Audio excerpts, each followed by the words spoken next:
আমার আজকের ব্লগটি ঈদের দিনের ব্লগ। তো সবাইকে ঈদ মোবারক জানিয়ে আমি আজকের ব্লগটি শুরু করলাম। আসসালামু আলাইকুম everyone, welcome back to my channel. আমি মাখনিস ডেইলি ব্লগ চ্যানেল থেকে আপনাদের আরও একবার ওয়েলকাম করছি। কাছে এবং দূরে, দেশ এবং দেশের বাহিরে যে যেখান থেকে আমার আজকের ব্লগটি দেখা শুরু করেছেন, আশা করছি আল্লাহর রহমতে সবাই ভালো এবং সুস্থ আছেন। আলহামদুলিল্লাহ, আমরা ভালো আছি।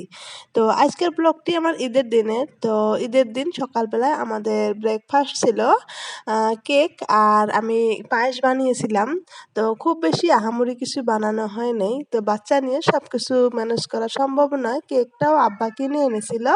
তো যাই হোক, সকালে কেক আর পায়েস খেয়ে তো আব্বা আর আমার হাজবেন্ড ওরা নামাজে গিয়েছিল। তারপর হলো নামাজ থেকে এসে এখন আমার মেয়েকে নিয়ে যাবে, তার জন্য রেডি করানো হচ্ছে।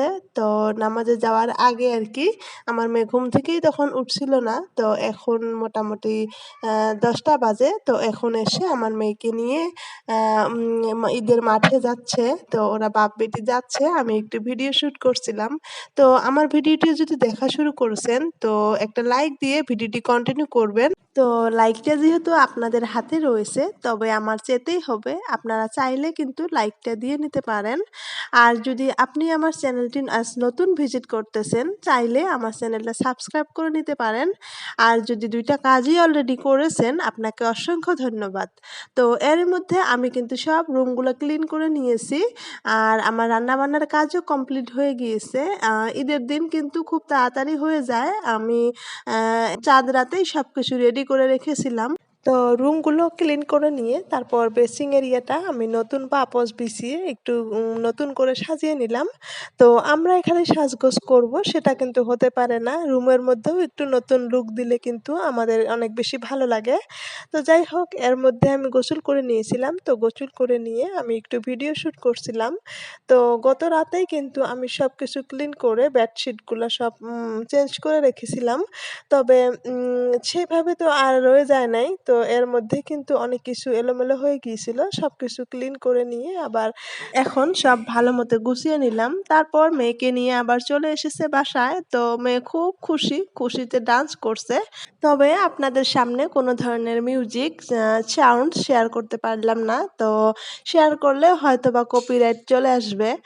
তারপর হলো ওরা ঈদের মাঠে থেকে হেলিকপ্টার কিনে এনেছিল রিমোট কন্ট্রোল, সেটা দিয়ে অনেক সময় খুব মজা করে বাপ বেটি দুইজনে খেলছিল। তো এর মধ্যে আমাদের দুপুরের খাবার দাবারও হয়ে গিয়েছিল, অনেক সময় রেস্টও নিয়েছি। এখন মোটামুটি 2:30 বাজে। তো বাবার বাড়িতে যাওয়ার উদ্দেশ্যে রেডি হয়ে নিলাম। তো প্রথমে আমার হাজবেন্ড যেতে চাইছিল না, তারপর কিবা ভেবেছে, তো ভেবে আমাকে রেডি হতে বলল। আর মেয়ে কোনো মতেই রুমে থাকছে না। তো সেই জন্য আর কি আমাকেও রেডি হতে বলছে যে চলো নিয়ে যাই, একটু ঘুরে নিয়ে আসি। তো ঈদের দিন ঘুরে আসলে কিন্তু ঈদের পর দিন আর কখনোই বাবার বাড়ি যাওয়া হয় না। তখন কিন্তু 2-3 দিন দেরি হয়ে যায়।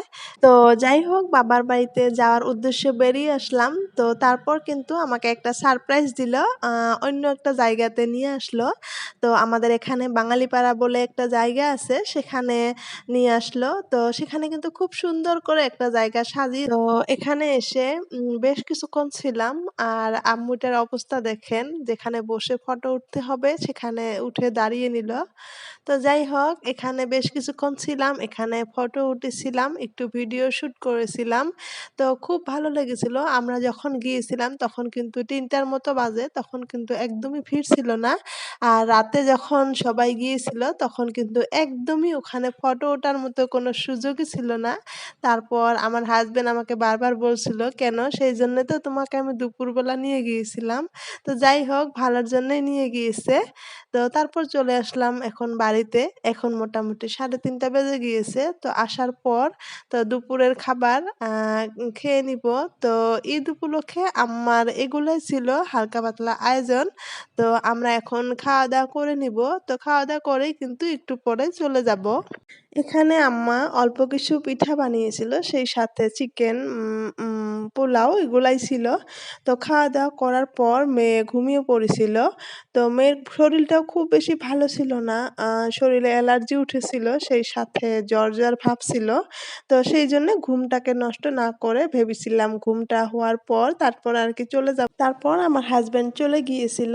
তারপর মেয়ে ঘুম থেকে উঠার পর মাগরিবের পর আরকি চলে গিয়েছিলাম।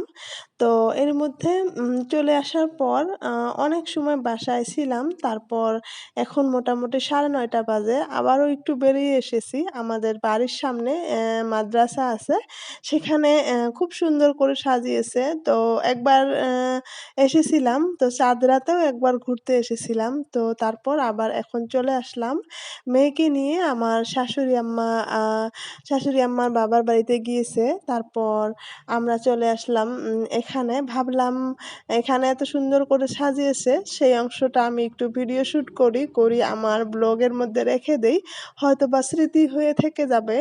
তো যাই হোক সেখানে এসেছি এগুলা দেখার জন্যে আর ভিডিও শুট করার জন্যে। এখন কিন্তু অনেক রাত হয়ে গিয়েছে। এখন কিন্তু খুব বেশি মানুষ নেই। তো যেগুলা আছে সবাই কিন্তু আমার দেবর হয়। তো আমার দেবরগুলাকে আমার ভিডিওতে দেখিয়ে দিলাম। এখানে মোটামুটি আমার ৬ জন দেবর আছে। আমার মামাতো দেবর এবং চাচাতো দেবর। তো আমার দেবরদের কিন্তু ৬ জন দেবরের ৬ জন দেবরানী লাগবে। তো ক কোথায় যদি সুন্দর দেবরানী থাকে তো আমাকে কিন্তু অবশ্যই কমেন্ট করে জানাবেন। আমি কিন্তু সেই খোঁজে চলে যাব। তো আমার দেবরদের বিয়া খাওয়ার আমার কিন্তু খুব ইচ্ছা করেছে। খুব তাড়াতাড়ি বিয়া খেতে শুরু করব। এক করে কিন্তু ৬ জনের বিয়ে খাবো। তো যাই হোক যে খুব সুন্দর করে আমার দেবরগুলা কিন্তু এগুলা সাজিয়েছে। তো কাছ থেকে দেখলে কিন্তু আরো খুব বেশি ভালো লাগে। তো সেই ভালো লাগা আপনাদের সাথেও একটু শেয়ার করলাম। আশা করছি আ আগামী বছর আল্লাহ যদি ভালো রাখে, আল্লাহ বাঁচিয়ে রাখে, ওরা আরো খুব সুন্দর করে সাজাবে। তো এবার কিন্তু খুব কষ্ট করেছে।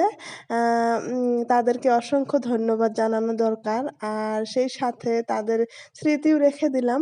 আর আগামী বছর খুব আরো অনেক বেশি ডেভেলপ করবে সেই আশা মনে বেঁধে রেখে আজকের ভিডিও প্রায় শেষের দিকে চলে আসলাম। তো আমি কিন্তু খুব ঘুরে দেখছিলাম আর খুব মজা নিয়েছিলাম।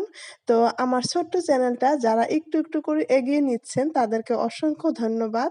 আর সবারই সুস্বাস্থ্য কামনা করে আমি আজকের ভিডিওটি এখান থেকে শেষ করলাম। তো এখানে ছিল আমাদের বাড়ির রাতের ভিউ।